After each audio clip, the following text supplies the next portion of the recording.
Hey guys, what's up? It's Alex or Nuznuz here, and in today's video, we are going to be talking about improving your PvM skill and how to stop dying and failing your boss kills.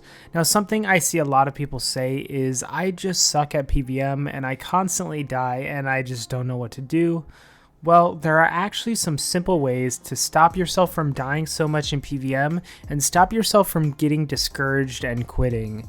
These are tips that I personally have used and have greatly increased my success, but also another huge factor is these tips have greatly increased my motivation to PvM and they stop me from getting discouraged because I see actual results. So without further ado, we are going to get into the tips to help you improve at PvM and stop dying. Alright, so the first thing I'm going to talk about is food. So food is something that basically everyone uses for PvM, and you'd be surprised how many people actually use food wrong.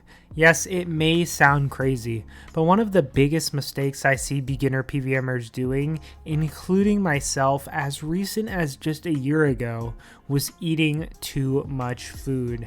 Now, this might sound weird. How will eating less food stop me from dying so much when PvMing? That just sounds counterintuitive. Well, let me explain. I was one of those people that would PvM, and if I was around 10k health, and let's say I got hit a 3k, I would immediately eat food. Now, not only does this waste food that I could have either soul splitted back or used a defensive to get back, but also this wastes time, because I'm actually wasting time eating the food, and I'm also losing adrenaline, because every time you eat food, you lose 10% adrenaline. Now, this is something that I did constantly, especially at higher end bosses that I was not as familiar with and I was scared of dying so much. And to be honest, doing this actually ended up making me die more often than not, because I would be spending a lot of time eating food and keeping my HP up that I would not be killing the boss fast enough while wasting my time eating and safing to full. So this means I would take more hits and be more likely to die. Think about it this way. At a place like Telos, the faster you end the phase and send Telos into the next phase, the less time you have to deal with his special attacks. Telos is going to keep doing special attacks in a continuous cycle until you phase him. And this is how it is with most bosses. Wasting time eating constantly will leave you with less adrenaline, less food, taking more hits, and less adrenaline means you will do less damage. Now, this isn't to say never eat food, but I challenge you to try this out. So go to a boss that you've been doing or working on and go into practice mode just so there's no risk of losing money if you die. Now, refuse to eat food unless, let's say, you go under 3k HP. Try to focus on doing everything you can to eat as little as possible and deal out damage as fast as you can. Now, this doesn't mean just use like barricade and tons of defensives and deal no damage, but just try to soul split when you can, maybe every now and then use a resonance if the time is right, and try to force yourself not to eat as long as you possibly can while dishing out as much damage as you can. This practice is going to dramatically improve your bossing ability, I promise. Being able to use something like a Ripper Demon at a boss and not have to bring a pack yak is one of the best things you can do to increase your damage. And to be honest, it is hard. Last year, I thought I would never be able to bring a Ripper Demon to somewhere like Solok, but after a bunch of practice, I was able to conserve my food while still outputting lots of damage, and this led to a Ripper Demon being able to increase my DPS even more. Trust me guys when I say how much food you eat is very important to PvM, and I hope my experience here can help you all improve in that aspect. Alright guys, so the next thing we're going to look at to stop dying at PvM is something that will actually do the opposite. Yes, this video is full of opposites. This tip will actually allow you to die whenever you want, and that is practice mode. Now, practice mode is available at all bosses, and it allows you to fight the boss without any death costs or repercussions if you die. However, the only downside is you won't get any loot if you manage to kill the boss. But practice mode is great for when you're first starting a new boss, as you can easily go in there and not fear dying at all. And you can literally just spend 5 hours figuring out mechanics and practicing if you want. This is honestly highly recommended if you've never done a boss before and just want to learn about the boss at first. There's way too many people who decide to go fight a boss for the first time and end up dying 5 or 10 times and losing tons of money. Then they get discouraged and decide to not attempt that boss anymore. But with practice mode, you can fight the boss as much as you want. Don't worry too much about the loot. I encourage you to try to get your first kill on a boss in practice mode, and then once you're confident, you can go into normal mode and go from there. It will save you a ton on death costs, and a death won't kill your motivation like it might if you weren't in practice mode. This ended up helping me a ton when the new boss Raksha was released, as the first day I basically spent hours on end just going in and dying and dying and dying. And if the other thing about practice mode is you don't actually lose your familiar if you die. So when I would just go in and die and die and die, sometimes my ring of death wasn't charged, I lost my familiar, all that stuff. It was just not good. Lost my incense sticks that were going. So practice mode is just a must-have if you're first trying a boss.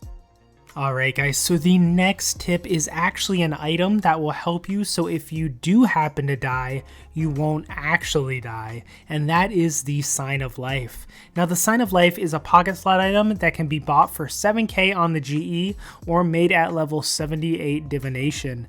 I recommend actually buying the Portent of Life, so that means you won't waste a pocket slot item and you can just have the Sign of Life in your inventory as a portent. So basically what the Sign of Life does is when you were to die, you will then be resurrected instead of dying. This is a lifesaver. Pun fully intended. At places like Telos, you can single-handedly save your kill streak, and it honestly has done that for me many times. Anyone just starting PvM, or even if you're experienced at PvM, should have this at every boss they go to. And if you have the 99 defense cape or a max cape, the 99 defense cape perk is amazing, and it acts as a Sign of Life so you don't have to have one equipped or in your inventory. I personally use the defense cape perk on my max cape, and I don't know how much the Sign of Life has saved me, but it's gotta be a ton of money. Alright guys, so the final tips I'm going to give you is defensive abilities. Now, defensive abilities are something often overlooked by players and are honestly vital to surviving high-level boss encounters, and will help you a ton if you learn how to use them on the fly and in certain spots on bosses. So I won't go over them all, but I'm going to go over a couple that I find the most useful in most places. So the first is going to be the ability Devotion, which is a defensive threshold that is unlocked from the Anima Islands D&D for 3,500 reward currency, and basically what Devotion does is it will basically make it so monsters cannot hit through your prayer for 10 seconds, and it can be extended if you kill something for a total of 20 seconds. So if you're fighting something like Telos and you're being hit with melee constantly, you can pray melee and use Devotion, and Telos will hit zeros as long as Devotion is active. This is great at times that you don't want to eat and you want to focus on dealing out damage like I talked about in our first tip, or if you're getting overwhelmed and need to negate some damage for a bit. The best part about Devotion is you don't need a shield, so you're not really sacrificing anything but a little bit of adrenaline to use it. Devotion is probably by far my most used defensive ability, and I highly recommend you start adding it into your boss fights whenever you see a good opportunity. Alright, so lastly I'm going to mention probably my second most used defensive ability, and that is the Resonance ability.